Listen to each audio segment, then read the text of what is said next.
வணக்கம். இன்றைய முக்கிய செய்திகள். விஜய் ரசிகர்களுக்கு அடுத்த ஷாக். தெறி ரீரிலீஸ் ஒத்திவைப்பு. காரணம் என்ன?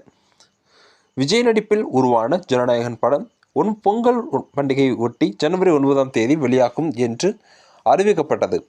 எனினும் சென்சார் சான்று வழங்கப்படாததால் படத்தின் ரிலீஸ் தள்ளி வைக்கப்பட்டுள்ளது.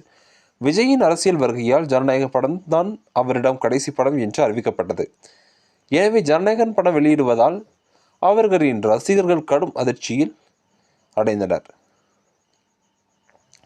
இந்த சூழலில் வரும் 15ஆம் தேதியின் விஜயின் தெறி ரீரிலீஸ் செய்யப்படும் என்று தயாரிப்பாளர் அறிவித்திருந்தார்.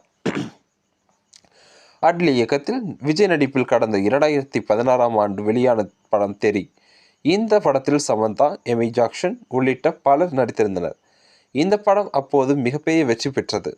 இந்த நிலையில் விஜய் நடித்த திரைப்படத்தின் ரீரிலீஸ் ஒத்திக்கப்படுவதாக அறிவிக்கப்பட்டுள்ளது.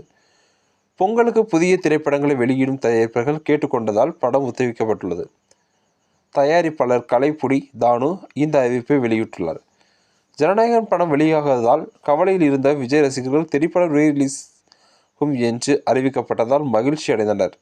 ஆனால் தற்போது திரைப்படத்தின் ரீரிலீஸும் ஒத்திவைக்கப்பட்டதால் விஜய் ரசிகர்கள் அதிர்ச்சி அடைந்துள்ளனர். இதற்கான காரணங்களை, தங்களுடைய கருத்துக்களை கமெண்ட் பாக்ஸில் பதிவிடுங்கள். நன்றி. மீண்டும் சந்திப்போம்.